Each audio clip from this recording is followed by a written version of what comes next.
Hey guys, it's Farah and I'm back. Today I'm going to talk to you about Generation Beauty LA 2016 and whether I think it's awesome or a fail or some sort of mix of both. So sometime last year I was invited to join Ipsy US, which is Ipsy Open Studios. It's like a network for beauty content creators like myself to basically get tips from Ipsy, have one-on-one mentoring sessions and stuff like that. And if you're actually local to LA or any of the Ipsy OS studios, you can book studio time there and shoot videos there. Since I'm in Tampa, Florida, I'm not local, but I was like, oh, okay, this is kind of cool. Ipsy OS actually sends out newsletters that I personally find very helpful. I feel like the articles are useful. They're very relevant to people who are trying to improve their video skills.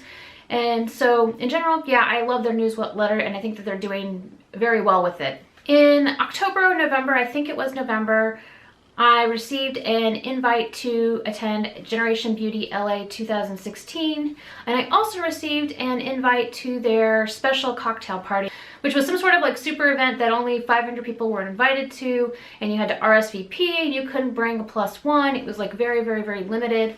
So I went ahead and RSVP'd yes.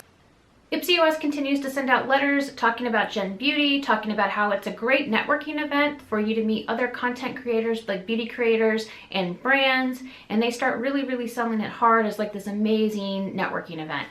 So I start talking to some of my friends, and my friend Ange from Hairspray and High Heels and my friend Jamie from Makeup Love and Life decided that they were going to be attending the event. We decided to room together for the event, but for me to make it worthwhile to come out to LA, I decided that I'm going to be there for a week, and Ange says, sure, I'm going to do the same thing. So I basically booked from a Monday to a Monday. Keep in mind, I've done other events, other beauty like trade shows and conventions. I've done Premier Beauty Orlando, I've done IMATS LA, I've done the Makeup Show Orlando. So I've attended other beauty events. I have a pretty strong idea in my head of what I think networking is and what I like and what I don't like. So I was getting kind of excited about going to LA because I was going to be there for a week and I was going to spend time with my local friends. I was going to meet some of my online friends that I've been friends with for a couple years face to face. So I was really, really excited about this trip. I was invited to Urban Decay's headquarters and I asked if I could bring Jamie and Ange with me, and they said of course. So on Wednesday we went to Urban Decay's headquarters and that was the best part of the trip. That was amazing. But I digress. I'm supposed to be talking about Gen Beauty. So for me, I primarily went to Gen Beauty because I was looking at it as a networking event. I wanted to connect with and meet other beauty creators to possibly collaborate with in the future, as well as meet brands, and basically for some of my contacts that I've had for years through my blog, put a face with a name. So I was really excited from that standpoint. Now the Friday night before the Gen Beauty event was the cocktail party. This cocktail party was so hyped up. It was supposed to be, you know, extremely classy and a great place to network. And so I was worried that I wasn't dressed up enough. I finally had decided on my perfect dress, which was my purple Sourpuss Spooky Damask dress. So basically it's like a purple dress and it has like skull and bat print. It's gorgeous. I absolutely love it. But then even then I was worried, well, maybe I'm not going to be dressed up enough. The way they've hyped up this party, it sounds like it's going to be really fancy. Jamie and Ange and I get to the party. We get there at about 6:40. The doors open at 7. There's a line around the building. So we go to the back of the line and wait in the line. And basically we're in line for 50 minutes. While we're waiting in line, we see that I shouldn't have been worried about what to wear. Neither should Ange, neither should Jamie. We should not have worried at all. Because basically there were people there in jeans. There were people there in club gear. It was not fancy, it was not classy, it was a mix of basically wear whatever you want, which is fine, but it definitely was not what I expected given all the information I'd been given from Ipsy. Oh, and it was in Santa Monica, and when we were staying in LA, so that was kind of weird because we basically had to drive really far, well, we took Lyft to get to this event, but whatever. We wait in line 50 minutes, we finally get in the door, and it is so loud, and you were like basically wall-to-wall people, you couldn't move. It was basically literally rubbing shoulders against people to get through. That was pretty stressful, but you know, I took Xanax, I was like, okay, I can do this. I also got prepped and like got tips from my therapist before I went on this trip because I'm like, I want to be successful, I want to not stutter, I want to not be nervous. Like, you know, I worked with her on some things that I could do to make this better for me and a real experience for me to grow with my anxiety. believe it or not, I did really, really well considering the fact that we were packed in like sardines and the music was really loud.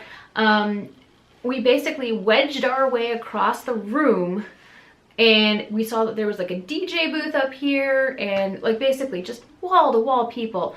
Like I don't think that 500 people should have been allowed into that space because it was so tight. It was a fire hazard.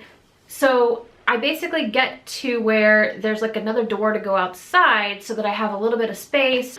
I run into one of my Instagram friends, Ashley, who's Cruelty Free Kitty. I will put her URL. I'll put her username up here somewhere so that you can see who I mean, but she was awesome, really, really sweet. I also finally met Rebecca Shores face to face. She was awesome, but it was, I'll put her link up here too, but it was so loud. Basically people were yelling so that you could hear each other, and I was trying to yell so they could hear me, and it was very frustrating. Finally, I met up with some other people there that I was looking forward to seeing because like I said, I went with Jamie and Ange, and I was looking forward to meeting up with Miranda and Mai and Vicky and Carly and a couple other girls. And so we finally met up with a bunch of people, which was great, but then we really couldn't hear anything and we were packed in so tight. And then, like, I think it was Michelle came on and was introducing people and they started screaming and fangirling out, and I was just like, okay, I need to get out of this room. I am packed in here. I can't breathe. It's way too much. I'm gonna start heading towards the exit to go out. And so this idea was apparently what everybody in my group was basically deciding that they wanted to do, because none of us could really hear. There was no way for us to network. There was no way to really introduce ourselves to anyone.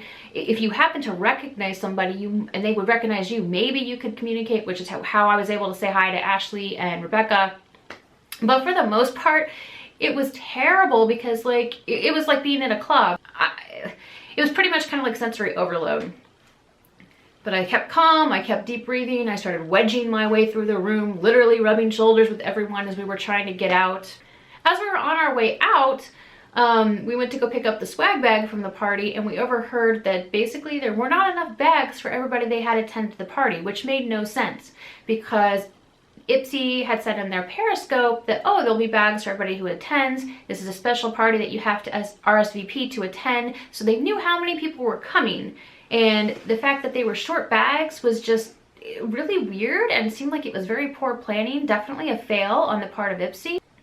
So we left. We took a lift to Umami Burger, which was not crowded, not loud, and we sat outside and we talked and had drinks for, I don't know, a couple hours, and that was just really nice. I got to basically meet some of my friends who I've never met face to face, which was great, and I got to see old friends again, so I really enjoyed that.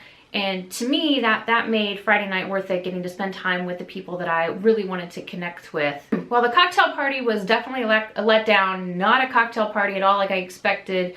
And it seemed like it was just poorly planned and crowded and loud and not at all about networking. What I did on my own definitely fit into networking, so I was happy. So Saturday was the official Gen Beauty, and Paige, one of Ange's friends who came to the event with us, she was not a content creator like Ange and Jamie and I were, so she had a basically beauty lovers badge as opposed to the gold badge that the three of us had. So we had to wait in line with her to be able to go in, when I think we waited like a half hour, 45 minutes, something like that, before we could go in. So once inside I think, oh, okay, this is gonna be great, but it's a zoo. There are all these little lines on the floor everywhere. So at about half the booths that I went to, I knew the PR person or the marketing person because I'd already been working with them through my blog, so I knew to ask for them by name. When I went up to those booths, like Too Faced, I knew that I knew my girl there that I'd been working with for a couple years. She's really sweet. I was really looking forward to meeting her face to face. I went up to the booth and said, hey, I'm supposed to be meeting her. This is her name. I'm a beauty content creator. So the volunteer just jumped me through the line over to her so I could meet with her and talk to her, and that was great. But at some of the other booths, when I went, hey, when I went up and said, hey, I'm a beauty creator, I would like to connect with your PR or marketing person, and I'm really just looking to, you know, talk to this person, find out who they are, give them my business card, get their business card, and, you know, learn a little bit more about their brand. Like, I had people look at me like, okay, you can go back and wait in line. And it's like, no, I'm not looking for free stuff. I'm looking to make a connection with the person who's representing the brand.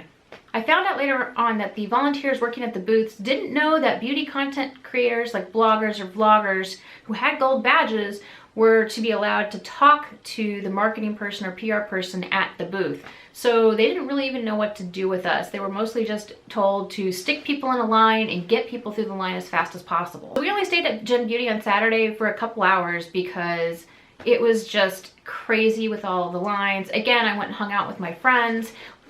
We went and had lunch together, which was great. And then we went back to the event for a while. Basically towards the end of the afternoon, I was just kind of like, okay, I'm tired. I'm tired of waiting in line. I really felt like as beauty content creators, we should have been able to have like an hour in there without anyone else or something so that we could have actually networked, because I feel like while I could do a little bit of networking there, it really wasn't the best environment because I felt like the people running the booths were so stressed by trying to organize everything. It was kind of ridiculous. So I do kind of feel like that if you went in just as an average beauty lover, you're not a blogger, you're not a vlogger, and you were just looking to maybe learn more about your favorite brands and, you know, get some makeup, you probably would love the event. You would really enjoy it. But if you were somebody like me who's a beauty content creator and you were looking to make connections with other bloggers or make connections with a brand, you would probably end up feeling disappointed.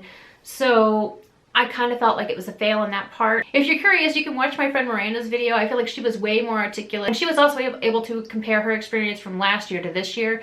So it gives you a little bit more of a perspective. So overall for me, I feel like Gen Beauty, both the cocktail party and the convention on Saturday, were a fail. I couldn't effectively network. I basically could say hi a little bit, but you know, at the cocktail party, it was so loud, I couldn't really meet new people. And at the convention itself, it was so just crowded and busy. Again, I couldn't really, I found it very difficult to connect with people. The people that I already knew and already had a connection with, I really enjoyed spending time with, and I felt like that went great. And that made the trip worthwhile for me. But I don't know that I would personally attend Gen Beauty again unless I know it's going to be different for content creators, because I don't feel like it would be beneficial for me to go and be unable to do any networking if it's just going to be the same as it was this year. So anyway, that's what Gen Beauty was like for me. I will have another video to talk to you more about what's been going on in my personal life. If you haven't already, be sure you subscribe to my channel. I make new videos weekly. Thanks so much for watching.